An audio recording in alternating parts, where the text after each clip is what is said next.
Hello, my name is Chip Dizard. I'm from webvideochefs.com and my personal blog, chipdizard.com. You can follow me on Twitter at chipdizard or circle me on Google+. Today I'm going to talk about expanding your reach.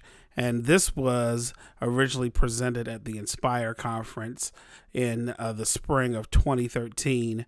And really, with the Inspire conference, it was bringing musicians, it was bringing artists, it was bringing film professionals all to one place, one conference. So I gave this presentation as a keynote presentation on the last session of the weekend, and I want to share it with you. So before we start, we always want to talk about just what we do as creative people and how we start with a blank canvas. A lot of times we start with something that is just it could be a Word document, it can be a blank piece of paper in order to write some musical notes. And how do we get inspired?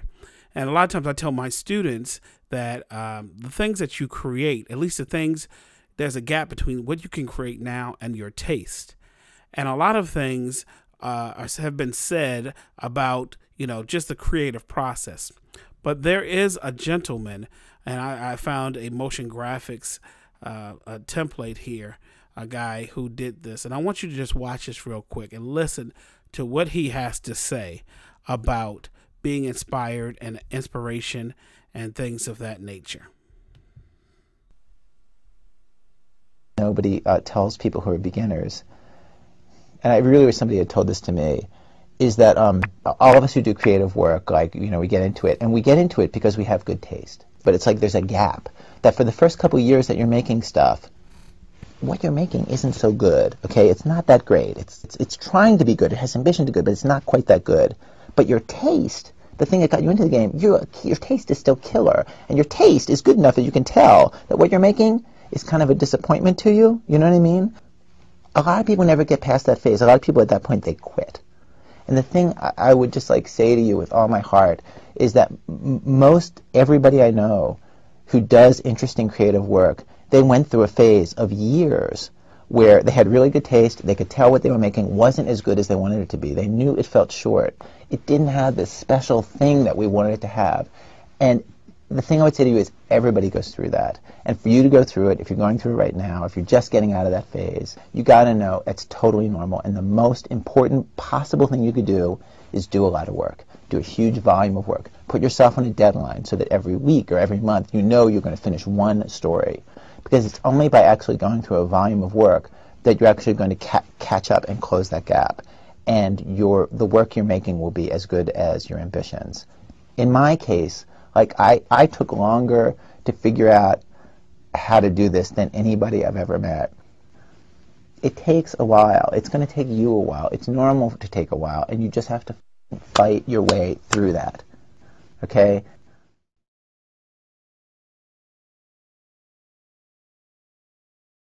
And that was Ira Glass from a video entitled Ira Glass on Storytelling Part 3. It's recorded by Current TV and uploaded by PRI. And Ira Glass is a famous radio host. And he just said a lot in that video. And it's all about the volume of work we create as creatives. And I really tell people all the time to try to create something. Even if you don't have a job, still make a job up. It could be your family video. It can be, a song that you may never share with anyone, but at least put yourself on a deadline.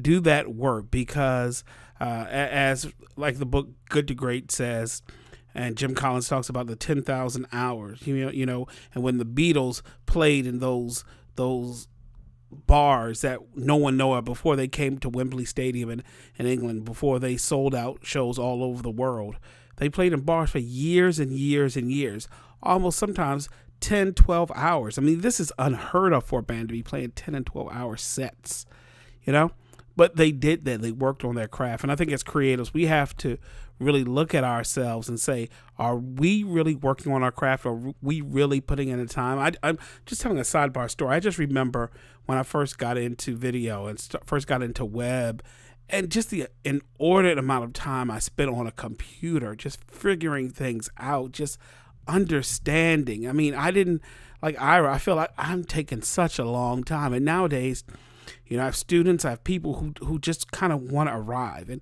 they don't understand that, you know, you just do not get this overnight. I mean, we don't see the amount of work that people put in. We just see their final product. So we want to make sure we put in the amount of time, we have deadlines, and we go forward. So I have a few things that I have, slides that I have here on my desk. And the first one says, the only way to begin is begin. And I think that a lot of times we take that for granted. We have to start somewhere. And, you know, I think a lot of times we can get in our own heads, and we can be our own worst enemies if we just don't start anything, you know. And I know I'm guilty of this because, you know, I have one person that told me, said, Chip, you know, you should do a video tutorial site and you should do this. I said, yeah, but we got 15 other people who are doing video tutorial sites. Why am I going to do another one? But then my business partner, Monty, said, hey, there's more than one fast food joint. You know, you have Burger King, McDonald's, Wendy's, In-N-Out. You know, there's so many. So why not? The second slide I have says, to live a creative life, we must lose our fear of being wrong. Joseph Chillam Pierce. We must lose our fear of being wrong. And sometimes we're going to be wrong. Sometimes the movie, the film, the piece of art is not going to be what we think it is. But we have to keep on. We have to continue to go on in spite of. And then the last thing that I have is, done is better than perfect. This is one of my favorite sayings, and I think that we all, at least the creatives I know and myself, because I'm a fellow creative, we all want things to be perfect, and we just do. But that's why we all have 24 hours in the day, and we all have deadlines. Because another thing I tell my students, you never finish a video edit. You know, you never really finish it. You just have to stop. There comes to a point where you just have to say, you know what, I've done all I can do, and then let's go to the next one. And then the next one, we'll make that bigger. We'll tweak that a little bit more. We'll shoot this scene, you know, 2 or 3 times, but we're not going to shoot it 20 times. It's like going to a house and looking for a new house, and you're looking at 15 houses. Pretty soon, all of them are going to look the same. So you just have to pretty much make a decision. Done. We'll go forward. So what we do today, I'm going to give you a little bit of background about me. Why video? And why video? How can you use this to increase your reach? And I really believe that video is the equalizer in order to increase your reach. And then I want to talk briefly about your platform and what it means, a few blogging basics, and then how to get known in 60 seconds or less. And that's a really important thing. I think that you will be very happy to stick around for that. And then last but not least, YouTube strategies, and how I use YouTube and how you can benefit from YouTube. And then we're going to go into fundraising using video. Okay, so I want to give you my background. My background is in media and communications. My background is basically in website design. I started in the late 90s, early 2000, when the web was just in its infancy for public consumption. You know, it was when websites were slow, when dial-up modems were the norm, and then when YouTube was just something that was so clunky, you couldn't even watch videos with, you know, even with slow 56K modems, actually 32K, I remember, 16.6 and 32K modems. So in its infancy, I really was really smitten by just images and imagery. I was working at a place called Kinko's at the time before FedEx bought it. And I just learned everything I could, work different shifts, learn a little graphic design, learn the copy and print industry side of it. And then something came along. I remember, I never forget it. I was at a conference. I can't remember where it was. A company called Adobe, Macromedia, uses a thing called Macromedia Dreamweaver. It wasn't Adobe Dreamweaver yet. But they said, we're introducing something that's going to revolutionize print forever. And you hear this, you know, back in the late 90s or mid 90s. And you're like, okay, what is it? They said it's called portable document formatting. It's like, what is that? PDF. Because I worked in the print industry. And back then, people used to bring documents and everything was not formatted correctly. You pull it up on your computer, look different from another computer. Clients' fonts change, everything. You had to have fonts loaded all on a disk. We have these things called zip drives and things like that. So we want to make sure that things looked well. So when they introduced PDFs, it was like a godsend for the print industry. So PDFs were the craze when they were introduced by Adobe. And I'll never forget, I came back and then years later, here we are. So same thing with YouTube. I remember having one of the first YouTube accounts for what it's worth. It's not worth too much these days.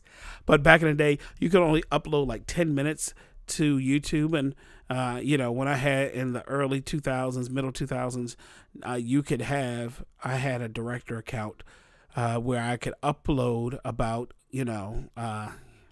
30 minutes, 40 minutes, hour, unlimited.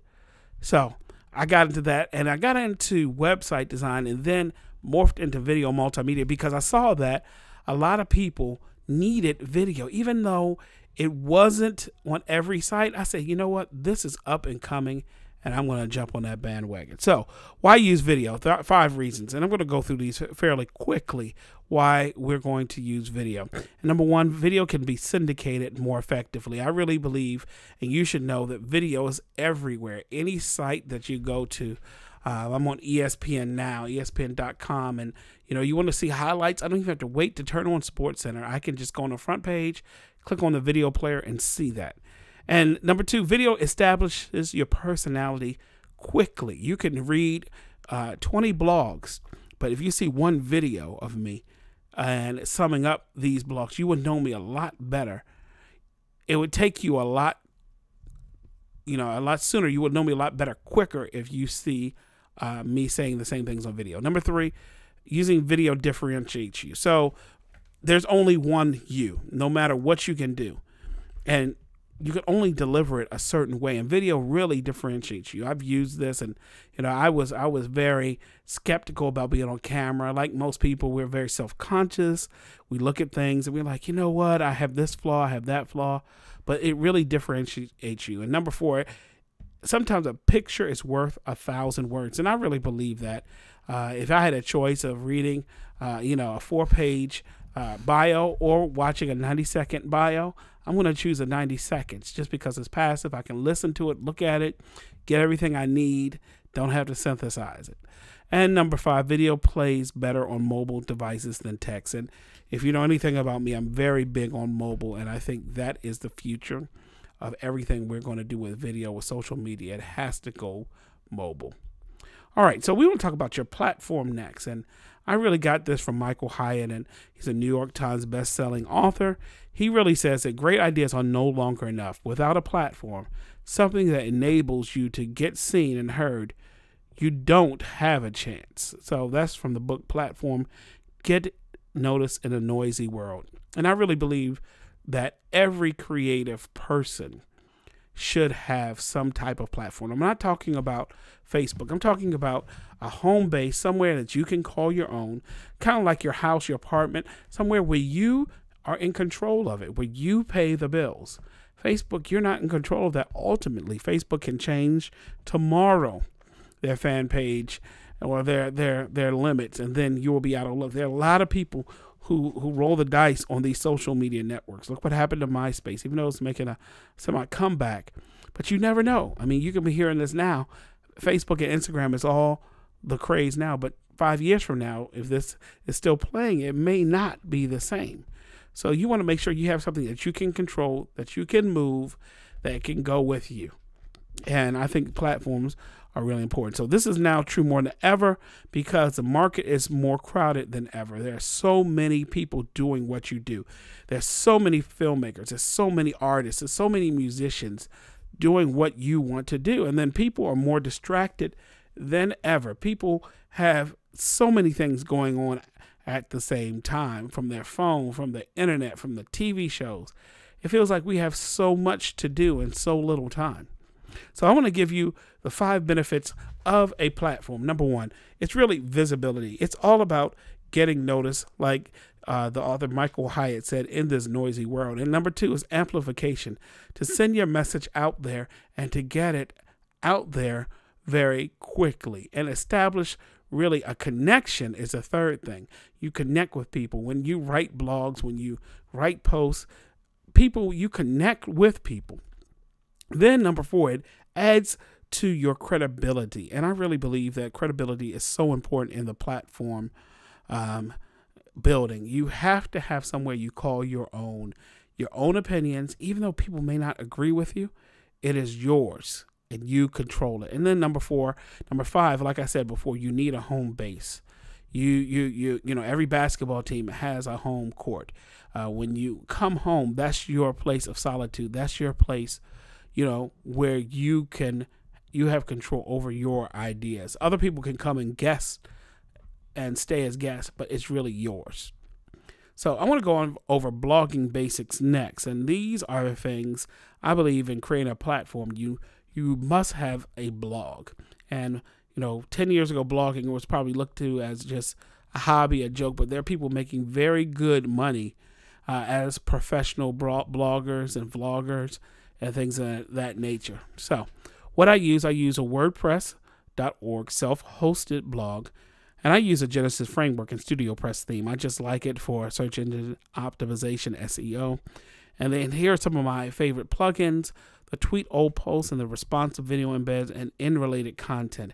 And these 3 plugins, especially the tweet old posts and in-related content, keep my content coming. You don't know how many times things get retweeted, things are responded to when I have stuff that says from the archives, or some people can put something up on before from the archives. You can call it digging in the crates, you know, in case you missed it. But the tweet old post actually pulls posts from either 30 days or whatever you say you want to pull the post from, and you can actually tweet these things on an interval, 4 times a day, 5 times a day, 3 times a day. You can set your schedule on a weekday. So like in-related content, you've seen those a lot of times on sites when you're scrolling at the bottom and then say, if you enjoyed this article, you may enjoy this one. So related content, and that's a really good one. So this is good, but how do I grow it? And how do you grow a blog? And, you know, I always said it's like the old saying, if a tree falls in the forest and no one hears it, does it really fall? Yeah, well, it does. So if you have a blog and nobody comments, do you really have a blog? So my strategy for blogging, it's all about guest blogging. And I've done this before, and I still do this on niche sites that have a lot of readerships. So I really believe that guest blogging is a way to grow your network and to make you stand out. I've done this and it's worked a lot. And then not only just guest blogging, once you guest blog, you have to make sure you are ready to receive some traffic. So I suggest you have a landing page ready, something that's an offer that you can give people more information. Your website is ready to handle traffic and won't crash. I know that's hard to plan for, especially if you don't get that many hits, but I think getting a guest blog post all the time should help you. So we're going to go into how to be known in 60 seconds or less. This is a video, a quick lesson. So we're going to talk about this right now. So I have a 4-step method that I've learned of how to get known as a video blogger, as just introducing your product to someone. So number 1, you're going to talk about your identity. You're going to talk about something that you struggle with. People love to hear struggles. As much as struggles may be personal, I think on the online world, the more of the struggle, the more transparent, the better. And then what you have discovered, and then your result. And sometimes you may be in the middle of still a discovery and may not have a finished result. But that is the discovery, and the result is kind of like a movie. It's like a plot, and it's the journey, what you have discovered. You know, I have discovered. So we're going to show a case study with Pastor Rebecca Davis. We did this when I was in Atlanta, filmed this, and she has in about 35 seconds, she's going to mention what she has done and how she has done it. She's gone through something that's very traumatic, and in 30 seconds, she explains it right to us.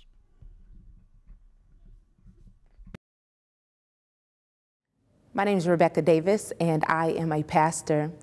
And I have recently experienced the tragedy of a miscarriage. Yes, me, a spiritual leader, a prayer warrior, a pastor. But I have found that God can be a very present help in the time of miscarriage. He came in and helped me in my lowest point, and I believe that he can come in and help you. Today, God has a word for your womb. So that is just the beginning of Pastor Davis's really discovering her identity. So let's do a deep dive into that. So let's look at this. Who is she? Pastor Rebecca Davis. She had a struggle. She recently had a miscarriage. She discovered that God can be a present help. And then listen to me as I have a word for your womb. Now, this video was very popular when I filmed this, and Pastor Davis and I went over this process because her devotional is about 8 minutes long. So I said, you know, instead of just going into an 8-minute story and people see that, how about breaking it up into something that is more palatable? You tell people what you have and what you can offer and what you can do. And then you share your in-depth story just like that. So, your turn. Pause this video and write a short script. And then in the presentation, we're going to share out.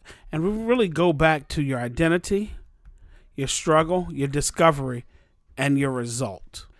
Okay, now we're going to talk about YouTube strategies. And I think that YouTube, and I love Vimeo and I love other video sharing sites, but I believe that YouTube, since Google has purchased it, it is one of the best video sharing and lead generation and just a way to build your platform and network sites out, because everyone goes to YouTube when they search for videos. You know, it's never, have you seen this video on Vimeo? No, it's always, have you seen this YouTube video? It's kind of like a Xerox, you know what it is, or give me a Coke, you know that's a cola. So my strategy for YouTube is have a strong intro, what you will cover, then I have a bumper. Right? That's usually a stock intro that I have, and then you have the main content. I like 5 steps. Then I put bloopers on there. Then I add annotations or captions or descriptions, and then I have a call to action, and then subscribe. And then I'm going to talk about YouTube partnerships. So let's watch. I have a Facebook timeline video. Let's listen to this. It's a few minutes long, but let's listen to it and how we go right into this.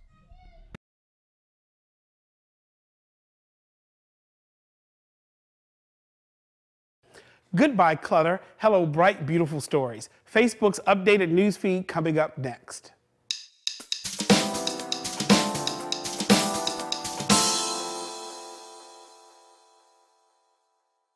Here are 4 key points to the new design. Number 1, separate content feeds. Number 2, a more visual design. Number 3, a consistent look across all devices. And number 4, a prominence to other social apps.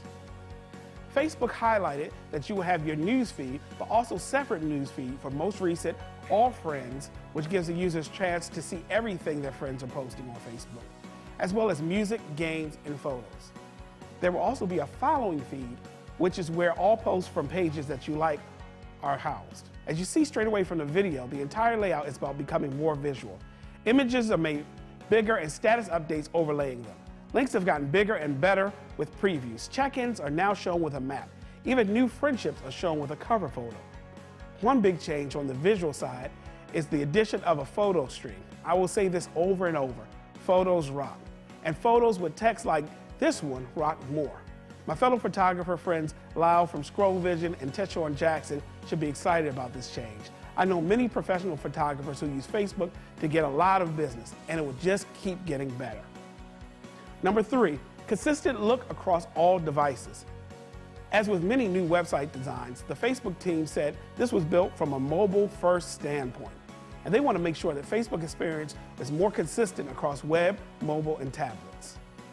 In their announcement, Facebook acknowledged that people are using other social apps outside of Facebook. With the redesign, they look to incorporate them a lot more. Other apps you will use in Facebook will be featured with a new look and feel. For example, if you use Pinterest, when you share your pins to Facebook, they'll now look more like they would on Pinterest. Personally, I think Facebook has done really well with the new redesign of the newsfeed. Every time Facebook makes changes, they face public outcry, but I don't think these changes they've introduced are radical enough to turn users away. Yet they've changed enough to keep the site fresh and find ways of putting more content in front of their users. So try it for yourself. The new photos, the newsfeed is coming to a Facebook timeline near you.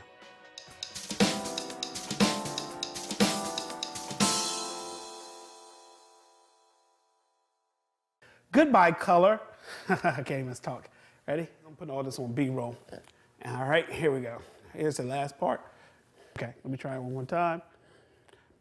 Goodbye, clutter. Hello, bright, beautiful stories. Facebook's updated newsfeed coming up next. All right, now I just need you to touch the iPad for me. Just touch the screen. Yep, all right. And then I'm gonna read. So try for yourself. The new photos, the newsfeed is coming to a So try for yourself. The new photos, the newsfeed is coming to a Facebook timeline near you. All right. Stop it, Kim. Thank you, thank you. Testing. So that's just my thing for doing videos. That's just what I really do. That again. So there it is. I really believe that this method, and this is a method I learned from James Wedmore, and I think it's a very powerful method if you're introducing something, and you can really follow this method to do a lot of training videos, a lot of introduction videos about a certain concept, and it works fairly well, especially when you're at the camera. And I covered up a lot of the video with something called B-roll, but it worked really well. I was reading from a teleprompter. I try to do it off the top of my head. So our last thing we're going to talk about is fundraising using video. So I really believe fundraising really starts with Kickstarter, and everybody knows what Kickstarter is these days. And every successful Kickstarter campaign has video, and actually any video. There are other sites called GoFundMe, Indiegogo, and many, many more that are coming out.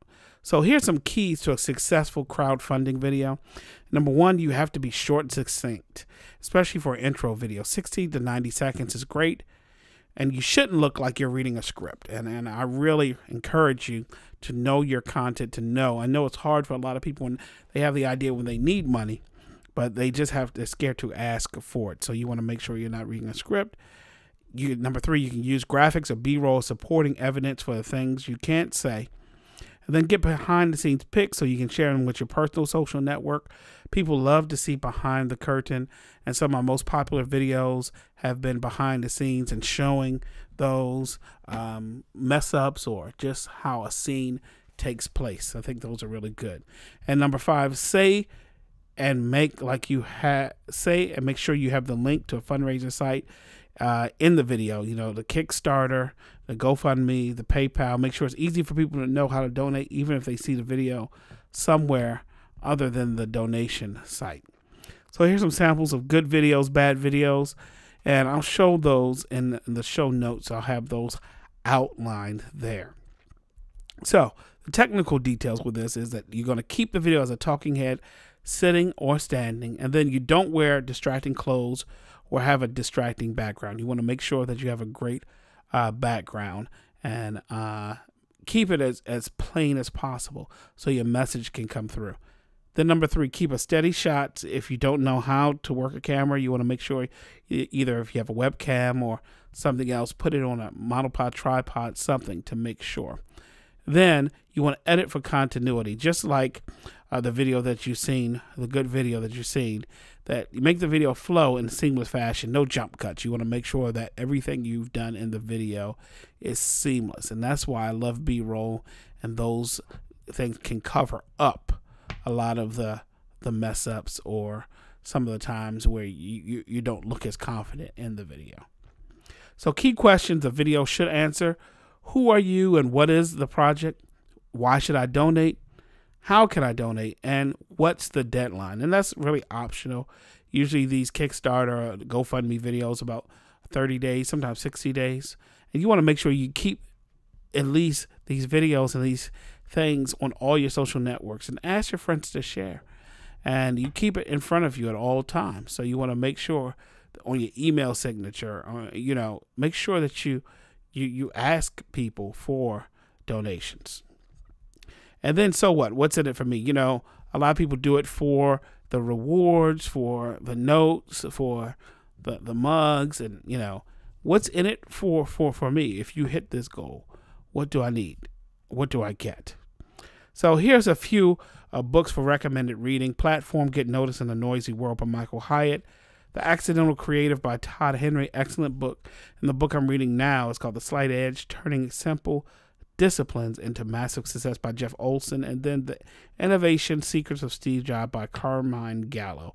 Those are some recommended reading books for really enhancing your presence. And in conclusion, you know, there's a Chinese proverb that says, be not afraid of going slowly. Be afraid only of standing still. And this is what I think. We have to have progress. You have to begin somewhere. And all of the things that you do in life and as a creative and you want to enlarge your reach, but you have to start somewhere. If there's anything you can get from this presentation is that you want to make sure you start and start well, and consistency, because a little bit each day, you know, you get it done. I mean, a house isn't built in one day. At least, you know, the kind of houses that I want. You want to make sure you chip away with it, get that foundation, get it secure, and then build it and build it and build it. So thanks so much. You can find more about me online at chipdizard.com, on Twitter, at Web Video Chefs, and my personal blog, chipdizard.com. Thanks so much for listening, and you have a great day, and be inspired. Be proactive and make it happen.